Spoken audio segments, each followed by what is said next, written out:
Hi, I'm Craig, and I help veterans go from feeling stuck and unseen after service to living with confidence, connection, and purpose so that they can thrive in civilian life and relationships. Listen up, vets. This is probably one of the most important videos that I'm ever going to do on this channel, so I'm going to get right to it. Today, we're going to talk about due process. What is the VA's due process program? And we're going to really get into it. So if you're watching this video, I want you to take a moment to make sure that I have your full attention, because you're going to want to know everything in this video, because this has to do with what the VA can and can't do as it concerns taking your VA benefits or removing you or reducing your VA benefits. And so you're going to want to hear this video that I have for you. So let's talk about what the VA's due process regulation is. All right. Due process is protected by the Fifth Amendment of the Constitution. So whenever we talk about the Constitution, we know that we're talking about something very serious. This has to do with your rights. Due process has to do with your rights as a veteran with the VA, which is a branch, an arm of the federal government. Okay, so it's protected by the Fifth Amendment of the Constitution that a veteran has due process. It says no person shall be deprived of life, liberty, or property without due process of law. And if you're paying attention, you know that that doesn't just have to do with your VA benefits. That has to do with life, liberty, and the protection of property in other places as well. But that's not what this video is about. That ain't what this channel is about. But just something for your own personal understanding. If you know, you know. Okay. Due process is about fairness. It's about being notified of proposed changes and given a chance to respond before those changes happen. Okay. And so this is what the VA has to do for you. Let's get into it. Let's get deeper into it. When does the VA have to follow due process? Due process applies when the VA proposes to reduce or terminate your benefits. It also applies before the VA makes certain eligibility decisions, like character of discharge rulings. Okay, whether you're this is for folks trying to be upgraded to, say, honorable discharge, those kinds of things. Okay, the VA must notify the beneficiary in advance. The VA must also give a chance to submit evidence or to request a hearing. And there is an exception. Sometimes the VA can use a contemporaneous notice instead, meaning that they notify you at the same time that they make the change. So we'll talk about what a contemporaneous notice is next. So just remember, they got to notify you in advance. They got to give you a chance to submit evidence, to request a hearing when they make an eligibility decision, like character of discharge rulings and so forth. And the exception is they can use it to contemporaneous notice besides a proposed adverse action notice, which we'll talk about both of those notices much more in the remainder of this video. So who is it that gets notified? Who is it that gets notified in a due process, in the due process, in the VA's due process regulation? In that course of action, who is it that gets notified? Well, the VA must notify the beneficiary. This is the veteran or the survivor of the veteran who perhaps has died. This is particularly applicable to spouses of veterans where the veteran died and the spouse is receiving benefits. Important to note that those folks also have due process as the dependent of a service-connected veteran who died, particularly of service-connected issues, right? If they're going to reduce that benefit, then that person also needs to be notified. Okay.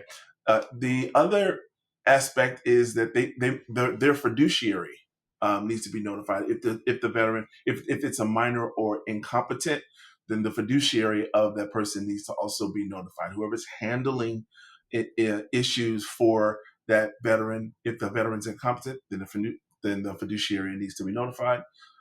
Their designated representative, like a VSO or attorney. Now, remember, a fiduciary would be folks like a power of attorney who are responsible for that person's affairs because they have perhaps mental or physical incompetence. And so they need to be notified. But then the designated representative, the person who handles all the veterans' business with regard to claims and all those aspects, they also need to be notified. And typically that will either be a VSO or an attorney. Okay. Now, let's talk about third-party information and due process, this sort of dance with information with the VA. Third-party information, veterans, is anything that the VA receives from someone other than the veteran or their fiduciary. Their fiduciary is going to be, remember, the person that's handling the veterans' affairs and all of their business. Third parties are folks that are outside of that particular circle or triangle, if you will.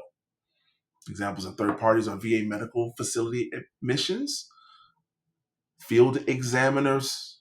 These are people that are perhaps CMP examiners or perhaps other doctors that the VA is contracted with, perhaps field examiners that they go out to make sure that the veteran is still dealing with those conditions that were claimed and that they're receiving compensation for.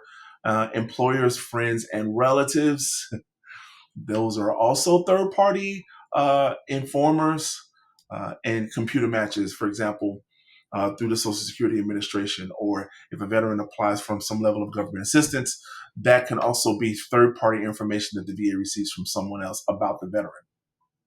Now, if the VA is going to take an adverse action, they have to justify these adverse actions using this third-party info alone. In other words, if they receive something from a third party, right, the VA can't go snooping around another sort of first and second party sort of sources to try to verify that third-party information that they receive. They got to use that third-party information to verify. And if it's unclear, the VA can't reduce or terminate your benefits without proper due process, which we talked about is congressionally protected for all veterans.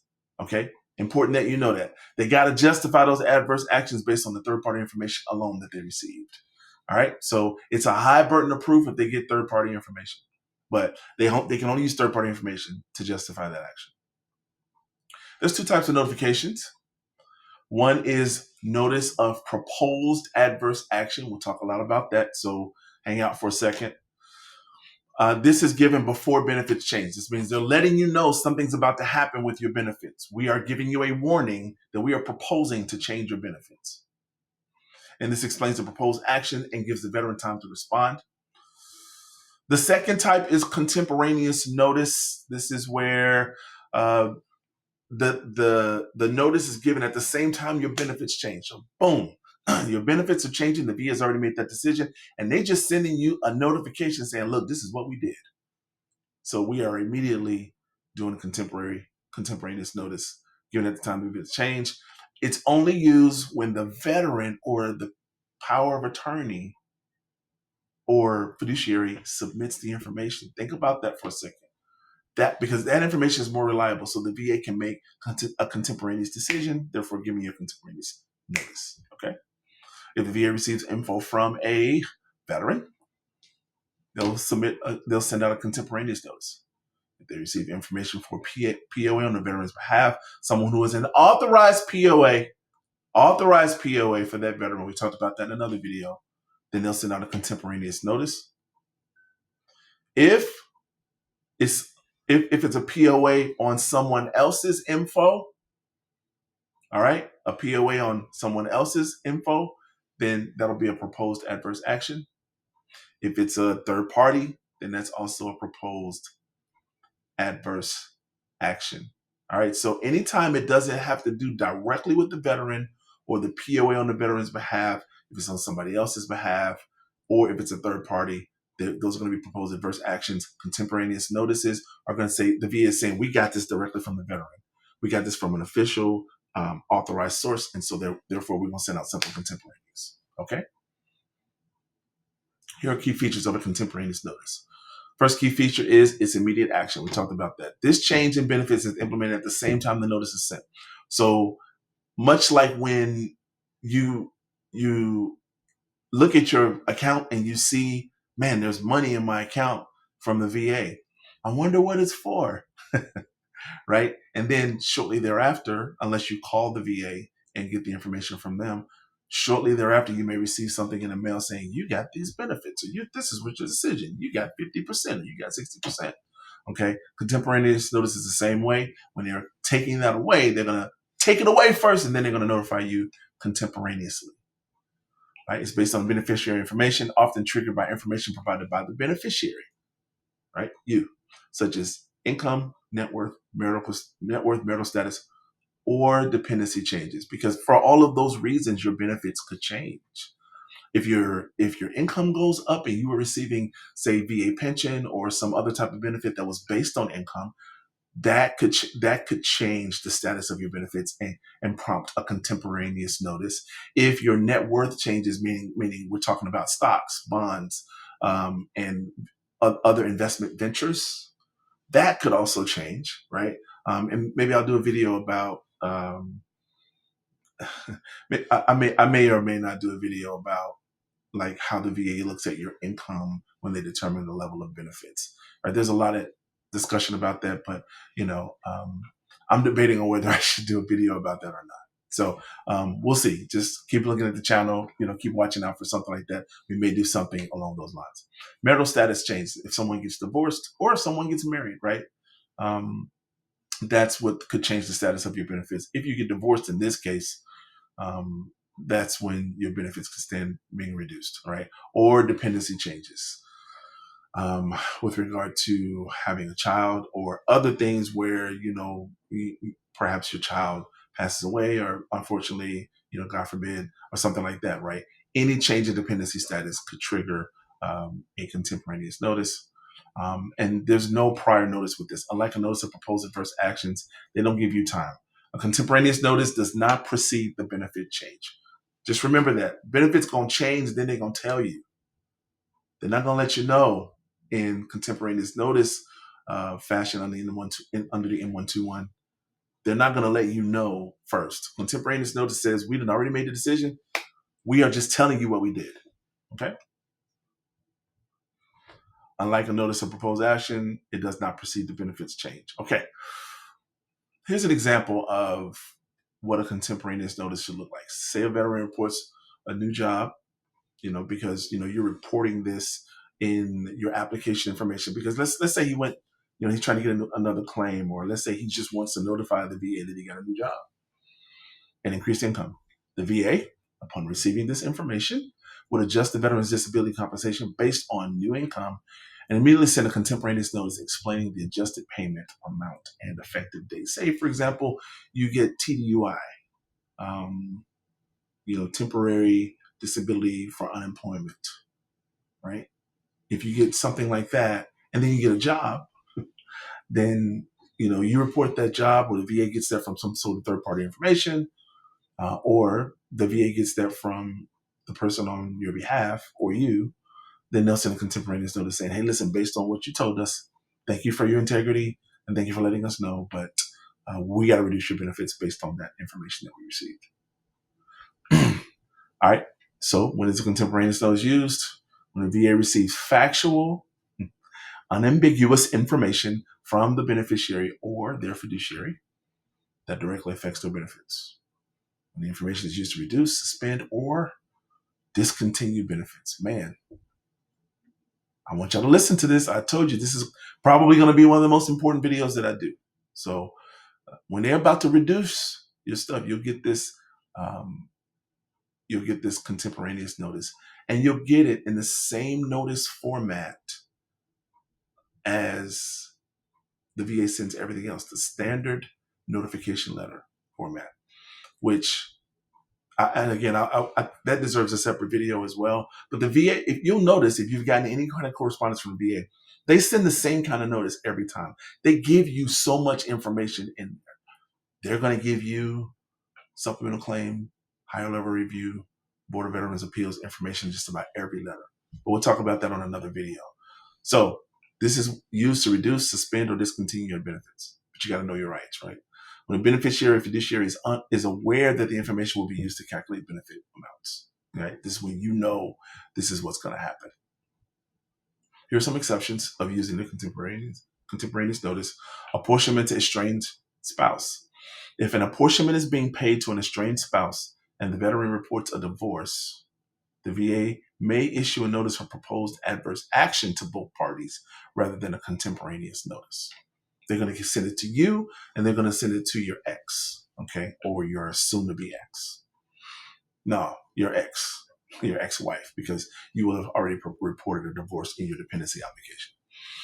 Death of a beneficiary. In case of beneficiary death, a contemporaneous notice is not required if the VA has received a death certificate or other documentation verifying the death.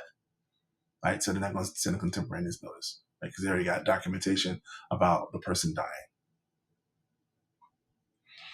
Here's some key elements of a proposed adverse action. Now, this is different. This is when the VA gives you notice.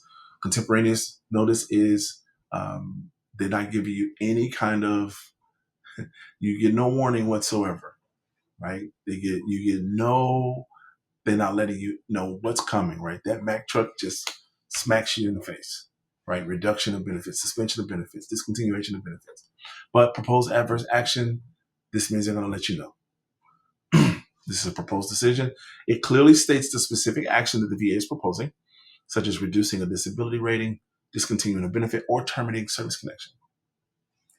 They'll give you a reason for the proposed action, provides detailed reasons for the proposed action, including specific evidence or findings that led the VA to consider the change. Remember, that information has to be unambiguous, factual, and determining, right? Very solid to say this is why we're going to do it, right? And they're letting you know because they give you a chance to fight it, because they got the information and they've made their determination as far as like the legitimacy of it, but they give you an opportunity to convince them that it's not legitimate because you may have other information. Proposed effective date specifies the date when the proposed action would take effect if it's implemented. So say they say, well, we're reducing you from 100% to 60%. This is the effective date that the proposed action would be implemented, right? That will take effect if we actually implemented this. If there's nothing that happens between now and then, if you don't fight it.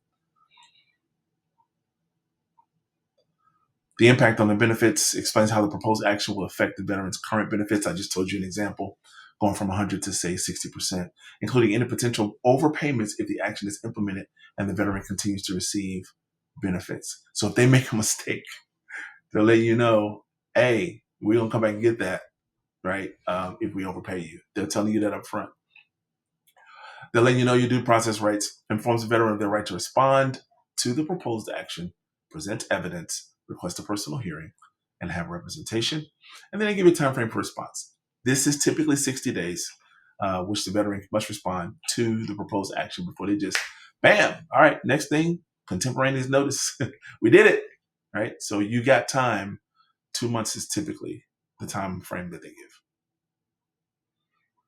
They give instructions on how to respond, on how to submit evidence, request a hearing, or seek assistance from a VSO. Remember I said it's the standard notification letter process that the VA uses. They're going to send the same thing in every letter. So this is why I advocate to everybody, read the whole thing. Please read the whole letter. There's information in there that you need from top to bottom. So they'll give you information on actually how to respond to the proposed adverse action letter that they sent you. Potential overpayment.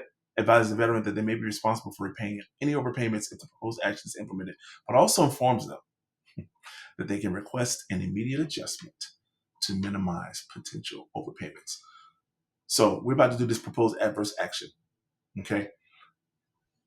You can go ahead and request that we reduce your payments right now, right?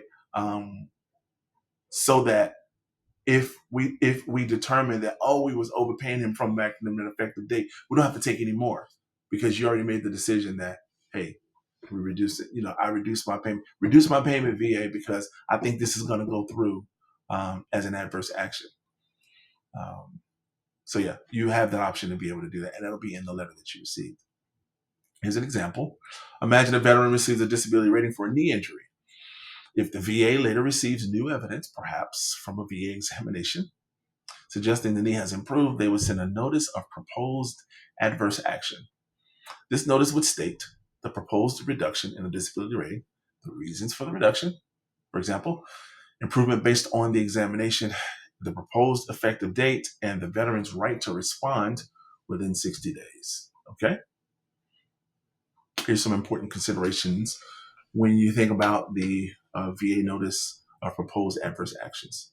The VA cannot implement the proposed action until the due process period has passed. So they can't make a decision until they give that whole 60 days has passed and the veteran has had a chance to respond to the VA's letter.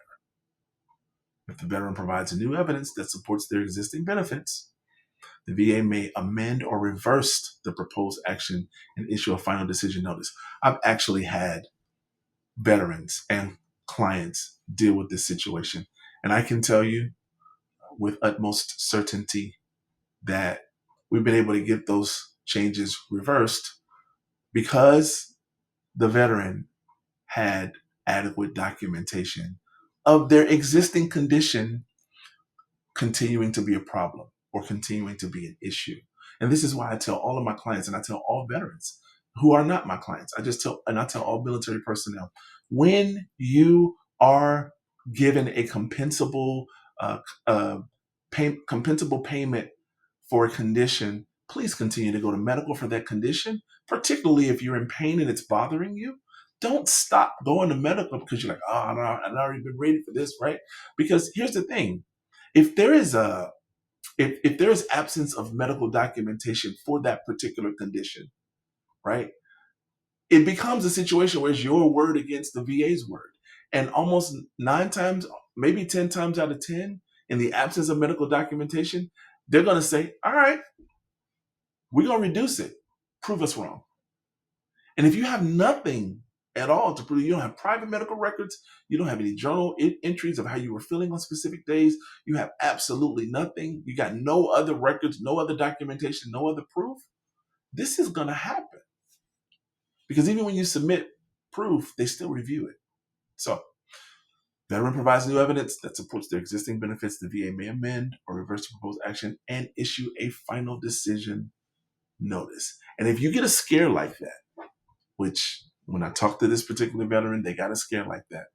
We helped them get the documentation that they needed. And what I told him from that day forward, I said, whenever you go to medical, you get a copy of everything that you do. I said, and start going to the VA. It's free. Go to the VA and get care for your condition and get documentation so this doesn't happen to you. Okay. If the veteran does not respond within a specified time frame, the VA may proceed with the proposed action. What can you do if due process is ignored? You can file a response within the time frame, usually 60 days. You can request a hearing. You can say, man, look, they sent me this letter saying it was a proposed action, and I have due process as a vet because I watched that video that Craig made on Royal Rock Counseling and Consulting's YouTube page. And he told me that I had at least 60 days and I have due process and I was congressionally protected. And they didn't do that for me. So I'm requesting a hearing. You can appeal the decision at the Board of Veterans Appeals. You can request records or contact your VSO attorney. If the VA didn't give you due process, you may have grounds for a clear and unmistakable error claim or appeal. And we've talked about clear and unmistakable error before, a Q, but we can also talk more about that if you've got questions. Drop it in a comment below if you got any questions about this whole process. I'll be glad to assist. Here's a reference list of what we use because I want y'all to know I'm not just talking out the side of my neck. These are the references that I got this information from. And much like the last videos that I did about making sure that you, as the veteran, are using a competent, ethical, and qualified VA claim company, make sure they tell you where they get any information they give you from. Because if they're not referencing the M121, the 38 CFR, the VA website, the changes documents, then they're probably talking out the side of their neck. But we don't do that over here. We don't do that here at Royal Rock Counseling and Consulting. We don't talk out the side of our necks. And so,